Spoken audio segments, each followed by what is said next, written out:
కథ మలుపు ఎప్పుడైనా గమనించండి.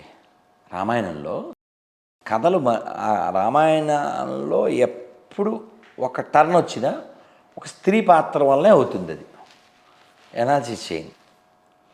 యాక్చువల్గా కైకేయికి రాముడు అంటే చాలా ప్రేమ, అమ్మానే పిలిచేవాడు. ఆవిడ మనసు విరిచింది ఎవరు? మందర, మొత్తం చిందరవందర.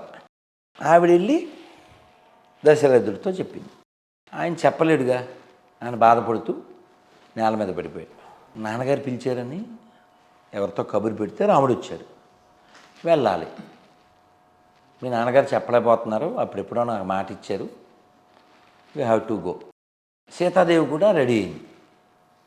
అయితే రాముడికి ఇష్టం లేదు, కానీ సీతాదేవి నువ్వు ఎక్కడుంటే నాకు అక్కడే అయోధ్య అని చెప్పి రామచంద్రమూర్తితో వెళ్ళింది. వెడలెను కోదండ పాని అనుజ లక్ష్మణుని గూడే, వెడలెను కోదండ పాని. పాని అంటే హిందీ పాని కాదు, పాని అంటే సంస్కృతంలో చెయ్యి. కోదండాన్ని ధరించిన అస్తం కలిగిన వాడు కోదండ పాని. పలుకే బంగారమయ్యర కోదండ పాని, పలుకే బంగార మాయరా. సరే, ఇలా లక్ష్మణుడితో సీతాదేవితో ఆయన వెళ్ళాడు. అలా వెళ్తూ ఉన్నప్పుడు ఋషులు వాళ్ళు ఆయన కలిశారు. కలిస్తే అంటే కొన్ని చెప్తున్నాను, చాలా ఉంటాయిగా, కొన్ని చెప్తా, అన్నీ మనం చెప్తే రామాయణం చెప్పే అయిపోతుంది మనకి. రామచంద్రమూర్తి వెళ్తుంటే ఋషులు వస్తారు. ఋషులు వచ్చి ఆ కష్టాలు అవి చెప్తారు. చెప్తే అలాగే నేను తీరుస్తానులే అంటాడు. రాముడు మరి ధనుస్సు వెల్లంబులతోనే వెళ్తాడు కదా, క్షత్రియుడు కదా. కష్టాలు అవి చెప్తే అలాగే నేను తీరుస్తాను అని ముందు నడుస్తుంటే సీతాదేవి చెప్పుద్ది, ఎందుకండి దారిని పోయేదంతా ఊళ్ళో గొడవలని మనకెందుకు అంటది. ఈ ఆడవాళ్ళు ఎంతకీ వెనకలు అవుతారుగా. కానీ సీతాదేవి అమ్మ, ఆ వెనకలు ఆడడం ఆవిడ ఉద్దేశం కాదు. ఆవిడ తల్లి కదా, స్వామివారి కర్తవ్యాన్ని గుర్తు చేస్తుంది, అంతేగాని మనకెందుకు అంటే దాని అర్థం అది కాదు.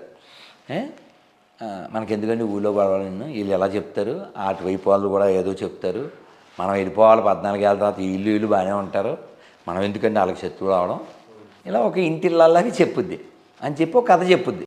ఆ స్త్రీలకి మాట్లాడినెవరో ఒంటింటి కుందేళ్ళు అని మనకు కొన్ని అక్కలు ఉంటారు కదా, ఈ అక్కల బ్యాచ్ చెప్తుంటారు కదా, స్త్రీకి స్వేచ్ఛ లేదా అయ్యో డైలాగులు వేస్తుంటారు కదా. కానీ సీతాదేవి ఒక ఉదాహరణ. ఆవిడ ఏం చెప్పింది, ఒక కథ చెప్తాను అని చెప్పి కథ చెప్తూ, ఏంటో కథ అంటే, ఒక ఋషి తపస్సు చేస్తున్నాడు. తపస్సు చేస్తుంటే ఇంద్రుడు ఆయన తపస్సు చెడగొట్టడం కోసం ప్రతిసారి ఒకే ఫార్ములా ఉండదు కదా, రమ్మని పంపు మేనకని పంపు అని. ఈ ఫార్ములా మార్చి ఒక మంచి కత్తి తీసుకుని రాజుగారి వేషంలో వెళ్ళి, స్వామీజీ నమస్కారం, ఈ కత్తి మీ దగ్గర పెట్టుకోండి, కత్తిని మీ దగ్గర పెట్టుకోండి, నేను మళ్ళీ వచ్చి కలెక్ట్ చేసుకుంటాను, మా పూర్వీకులది అని చెప్పాడు. రాజుగారు పెట్టుకున్నాడు. ఈయనకేమీ పెద్ద ఆశ్రమాలు బిల్డింగ్స్ ఏమీ లేవు, ఆ చెట్టు కింద తపస్సు చేసుకుంటాడు. మరి రాజుగారికి కత్తి మళ్ళీ ఇవ్వాలిగా, వస్తారుగా. అందుకని స్నానానికి వెళ్తూ వస్తూ దాన్ని పట్టుకెళ్ళడం, అక్కడికి వచ్చడం, స్నానం చేయడం, రావడం. ఈ మనస్సు భగవద్గీతలో చెప్తారు, మన చంచల కృష్ణ ప్రమాదీ బలవద్ధుడం అంటాడు. ఎవరు? అర్జునుడు. బావా, I can control wind but not the mind. ఎవరన్నా గాలిని కంట్రోల్ చేయగలరా? అర్జునుడు చేయగలరు. అలాంటి అర్జునుడి స్టేట్మెంట్ ఏంటి? మనసును కంట్రోల్ చేయాలి. ఈయన అలా కత్తి పెట్టుకెళ్ళాడు కదా, దీని పొదిన ఎంత ఉందో చూద్దాం అని ఆ మొక్కల్ని ఎలా అన్నాడు. బాగానే తెగుతుంది. అలా 2-3 రోజులు అలా మొక్కలని ఈయన వెనకాల ఆ జింకలు లేళ్ళు అవి వస్తూ ఉండేవి. ఓసారి అసలు చూద్దామని కస వేసి జింగని చెక్ చేశాడు, అది బుక్ అయిపోయింది. ఈయన బుక్ అయిపోయాడుగా, హింస కదా, హింస చేస్తే ఇంక తపస్సు ఏముంది, మంగళం. అంటే ఈ అక్కర్లేని పెట్టుకుంటే అలా మనకి కూడా ఎందుకండి ఇవన్నీ అని ఈ కథ చెప్పింది Sitadevi. If I'm not correct please correct me, no problem. అదే సీతాదేవి మాట్లాడింది రాముడితో, ఏదో చెప్పి అలాగే అని ఊరుకోకుండా, అంటే చర్చ ఉంది. అలా రాముడు చెప్పాడు, నేను క్షత్రియుడిని. క్షత్ అంటే అర్థం ఏంటి? గాయము. క్షత్రియ. త్ర ర అంటే రక్షించుట. మంత్ర మనస్సుని రక్షించింది మంత్రం. మననాత్ర అయితే ఇది మంత్ర. క్షత్రియ గాయం తగలకుండా, భుజం లాంటి వాడు కదా క్షత్రియ. నేను రక్షించడం నా బాధ్యత అది. అందుకని ఆ మునికి ఏదో అయింది ఇంకోటి అని కాదు, వీళ్ళందరూ రక్షించాలి. వాళ్ళు నన్ను శరణ వేడారు. రాముడికి ఒక ప్రతిజ్ఞ ఉంది తెలుసా. విభీషణుడు వచ్చినప్పుడు అందరూ సలహా చెప్తారు, ఒక్క హనుమంతుడు తప్ప. వద్దండి వాడు ఎగస్పార్టీ వాడు, వాడికి వద్దొద్దు అంటారు. అంటే రాముడుతో హనుమంతుడు అంటాడు, స్వామి నేను చూశాను, చాలా గొప్ప క్యారెక్టర్ ఆయన, నన్ను చంపేయమని చెప్పి రావణాసుడు చెప్పాడు, కానీ దూతను చంపుట పాడి కాదని, కాబట్టి ఏదైనా శిక్ష వేయమన్నారు. కోతులకి వాలం అంటే తోక, అది ప్రీతికరమైంది కాబట్టి దాన్ని తగలబెట్టమన్నారు. తర్వాత మనం తగలెట్టేసామనుకోండి. సో వారికి భక్తి నిజాయితీ ఉంది అని హనుమంతుడు చెప్తాడు. రాముడు ఒక ప్రతిజ్ఞ ఉంది. ఆ ప్రతిజ్ఞ ఏంటంటే, ఎవరైనా నన్ను శరణ వేడితే నేను రక్షించి తీరుతా, ఇది నా ప్రతిజ్ఞ. నేను సీతనైనా వదిలేస్తా, నేను లక్ష్మణునైనా వదిలేస్తా, ధర్మాన్ని విడిచిపెట్టాను. ఇది రాముడు. అలాంటి రామచంద్రమూర్తి అలా వెళ్తున్నప్పుడు కబంధుడు వచ్చాడు, బోల్డ్ మంది మునులు వచ్చారు. ఒక్కొక్క ఎపిసోడ్ ఓసారి ముని, ఓసారి రాక్షసుడు, ఓసారి ముని, ఓసారి రాక్షసుడు, ఓసారి ముని, ఓసారి రాక్షసుడు. మొత్తం ఈ 14 సంవత్సరాల వనవాసాన్ని ఒక సారాంశం కింద చూస్తే ఏమని చెప్పగలుగుతారు మీరు? వాళ్ళు ఎప్పుడు ఆ నియమానికి అతిక్రమించలే. యాక్చువల్గా దశరథుడు 14 ఏళ్ళకి సరిపడా బట్టలు గిట్లు అన్ని ఫెసిలిటీసు రెడీ చేసాడు. ఇప్పుడు ఇన్ని ఫెసిలిటీసు అడవిలో బిల్డింగ్ కట్టేసి ఇచ్చేస్తే ఇంకా అసలు కైకి యొక్క కోరికకి అర్థమే ఉంది. ఆవిడ ఒప్పుకోలేదు, అది జరగలేదు. రాముడు మంచి బట్టలు వేసుకున్నవాడు నారబట్టలు కట్టుకున్నాడు. సీతాదేవి అసూర్యం పశ్యతి అంటారు, అంటే తెలుసా? అసూర్యం పశ్యతి అంటే ఎండకన్నెరగదు సీతాదేవి. ఆవిడికి పాపం ఆ నారబట్టలు ఎలా కట్టుకోవాలో తెలీదు. రాముడే ఎలా అని చుట్టేసి మెడ మీద కొట్టేసి, అసలు ఎంత ఏడ్చారంటే అయోధ్యలో రాముడు వెళ్ళిపోయిన నెల తర్వాత కూడా గుర్రాలు ఏనుగులు కూడా కంటతడి. అంత ప్రేమించారు రాముని. అలా రామచంద్రమూర్తి, మీరు చిత్రకూట అని ఉంది, వెళ్ళండి, బాగుంటుంది. అక్కడ మందాకిని ఉంటుంది, బాగుంటుంది. ఆ చిత్రకూటలో ఆ గోదావరి అంతా ఉంటుంది. అక్కడ చాలా కాలం ఉన్నారు రామచంద్రమూర్తి. దాదాపు 13 ఏళ్ళు వాళ్ళు సుఖంగా సంతోషంగా అడవుల్లో అలా తిరుగుతూ అలా మునివృత్తిని అవలంబించి. 14 సంవత్సరాల ప్రయాణం ఎక్కడ మొదలైంది, ఎక్కడ ఎండ్ అయింది అన్నట్టు? అయోధ్య నుంచి గంగా నది మీదుగా అలా ప్రయాణం సాగిస్తూ ఉత్తరాది నుంచి దక్షిణాది వైపు అలా వచ్చినప్పుడు మనకి తెలుసుగా చివరి ఎపిసోడ్ 1 year ఉందనగా ఎంటర్ ద డ్రాగన్, రావణాసురుడు వస్తాడు. ఇంక వెతకడం ప్రారంభిస్తారు అన్నదమ్ములు ఇద్దరు. అలా ప్రారంభిస్తే దారిలో ఇక్కడ ఇంకో క్వశ్చన్ గురుగారు. సహజంగా సీతాదేవిని రావణాసుడు అపహరించినప్పుడు ఎక్కడి నుంచి తీసుకెళ్ళాడు, ఎక్కడికి తీసుకెళ్ళి పెట్టాడు అని అంటే, సపోజ్ ఇప్పుడు హైదరాబాద్ నుంచి నిజామాబాద్కి పోవాలంటే మధ్యలో మేడ్చల్, కామారెడ్డి, తూప్రాన్ ఇలా చెప్తూ ఉంటారు. అలా చెప్పాలి అంటే ఎలా తీసుకెళ్ళాడు రావణ? దానికి ఒక మంచి అనాలిసిస్ ఉంది. నేను యాక్చువల్గా అది ఎగ్జాక్ట్లీ నాకు ఇప్పుడు గుర్తులేదు, కానీ దానికి మంచి అనాలిసిస్ అయితే నేను చదివాను. ఆయన రోడ్డు మార్గమా, వాయు మార్గం? అలా వాయు మార్గమే, అది ఓకే. నేను చెప్పేది ఎగ్జాక్ట్లీ ప్లేస్ కూడా, ఆయన తీసుకెళ్ళిన వే అదైతే ఉంది. అది అలా తీసుకెళ్ళినటువంటి వేని కూడా ఒక వివరణ ఉంది, దానికి మనం ప్రయత్నం చేద్దాం. అయితే రావణాసురుడు తీసుకెళ్ళిన తర్వాత 1 year మొత్తం ఇదంతా నడిచింది, ఈ విషయం అంతా నడిచింది. ఈ కీలకమైంది ఇదే. ఎందుకని? పర్పస్ ఆఫ్ రామావతారం. రాముడు వచ్చింది ఎందుకు? 2, ఒకటి exemplary king, exemplary husband, exemplary father, exemplary son, exemplary friend, ఇన్ని క్యారెక్టర్స్ని కలిగి ఉండి at the same time Ravana వద్ద జరగాలి. మరి అప్పుడు క్రిస్టియన్స్ కూడా అదే క్లెయిమ్ చేస్తారు కదా, ఏంటిది? మానవ రూపంలో జీసస్ ఎందుకు వచ్చాడు అని అంటే మానవుడు ఎలా బతకగలడు అని చెప్పడానికి వచ్చాడు అని చెప్తారు. ఆయన దేవుడు కాదు, ఈయన దేవుడు అని ఎలా అంటారు అని అంటారు కదా. ఒరే నాన్న, మీ నాన్న పేరు ఏంటరే? ఎంతసేపు పెట్టింది?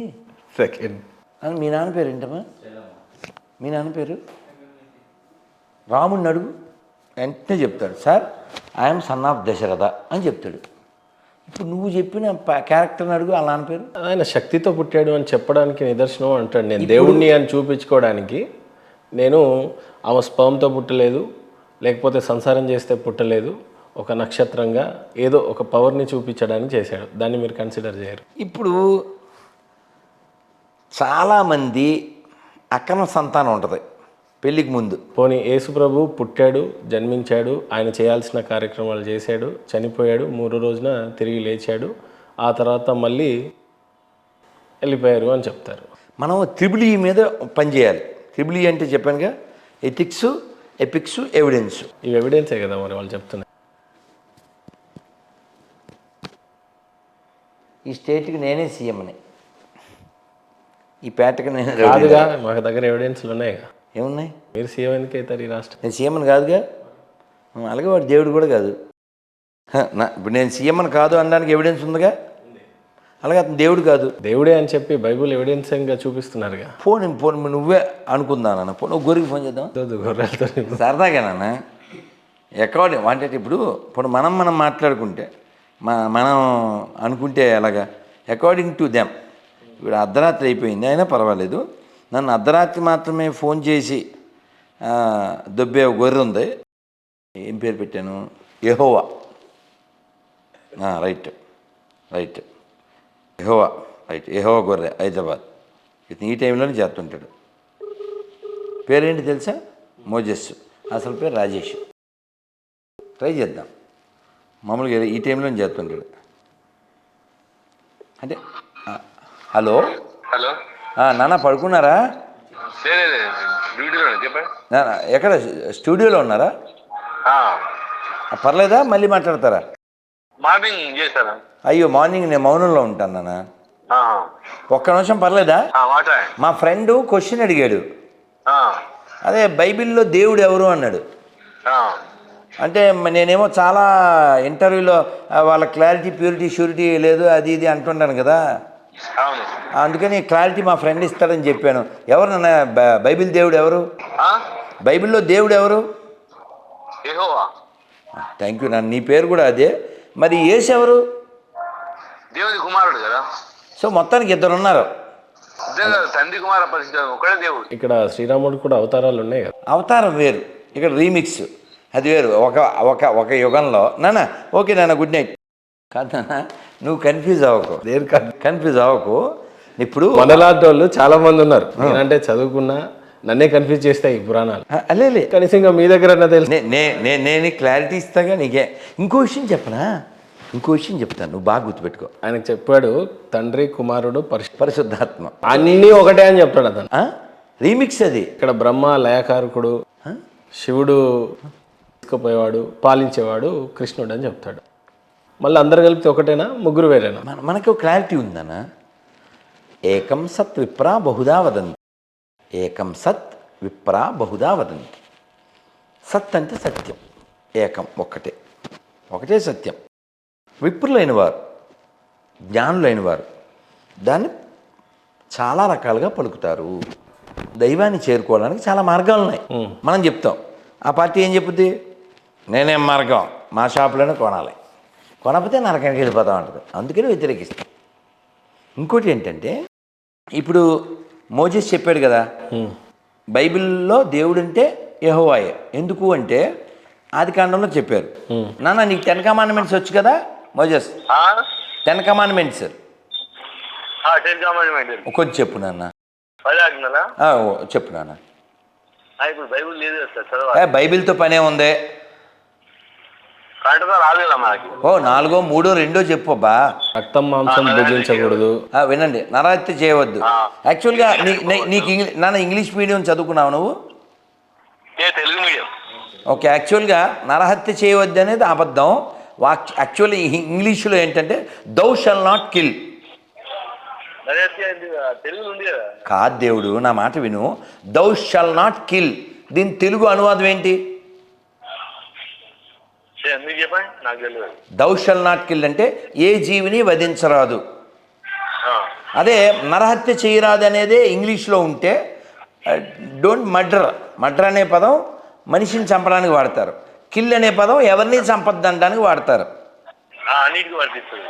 అవునా కదా? అవును. లవ్ యూ నాన్న, you are a human being. So ఇక్కడ ఏ ప్రాణిని వధించవద్దని బైబిల్ ఆజ్ఞ. అవును. ఓకే, అది యెహోవా గాడ్. ఓకే, కానీ మనకి తర్వాత కాండాల్లో వస్తుంది, మన ద్వితీయోపదేశ కాండం, లేవియా కాండం, వీటిల్లో ఏమొస్తుంది, ఏమేమి తినాలి. నేను యెహోవా మెనూ అని ఒక వీడియో చేశాను లాంగ్ ఎగో. సరే, అది పక్కన పెడదాం. ఇప్పుడు ఈ 10 ఆజ్ఞల్లో ఒక ఆజ్ఞ ఏమిటి? నేను తప్ప మీకు దేవుడు ఉండకూడదు అని ఎవరు చెప్పారు? తండ్రి అయిన దేవుడు చెప్పి. పేరు యెహోవా దేవుడు కదా, డిక్లేర్ చేశాడు కదా. ఆ పేరుకి అర్థం తెలుసా సార్? చెప్పు. అక్కడ కన్ఫ్యూజ్ అవుతున్నారు అందరూ. చెప్పన్నాను. యెహోవా వేరు, యేసు వేరు. యెహోవా అంటే నేను ఉన్నవాడను, అనువాడను అని. అయితే మాట్లాడిన దేవుడను స్వరం వినబడ్డది అంతే, ఎవరికి కనబడలేదు. అది అతను మన మోషేకి ఎవరికో వెనకాల చూపించాడు కదా. బైబిల్ ప్రకారం వెనకాల చూపించాడు. కాదు, ఇప్పుడు టాపిక్ ఇప్పుడు నువ్వు యెహోవా కొడుకు ఎవరు? కుమారుడు Yesukristu. So Jehovah is father. So Jesus is son. So ఎవరి వలన పుట్టాడు? యెహోవా వలన యేసు పుట్టాడు. ఎవరికి పుట్టాడు? కలిగేశాడు ఆయన. నోటితో సృష్టించాడండి.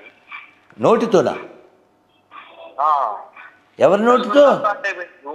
నీ నోరు బహుగా తెరువు, నేను దాన్ని నింపెదను అన్నాడు. దేంతో అన్నది మనకు తెలీదు. ఓకే, ఎవరితో కనలేదు, స్త్రీతో కనలేదు అక్కడ. ఇప్పుడు మరి ఎవరు? అంతకు ముందుకే ఉన్నారు ఆల్రెడీ. సామెతగా జరుగుతున్నాడు, ఎందుకో అధ్యాయం కాదనా? ఇప్పుడు మరి కొడుకు ఎవరు? మరి కొడుకు ఎవరు నాన్న?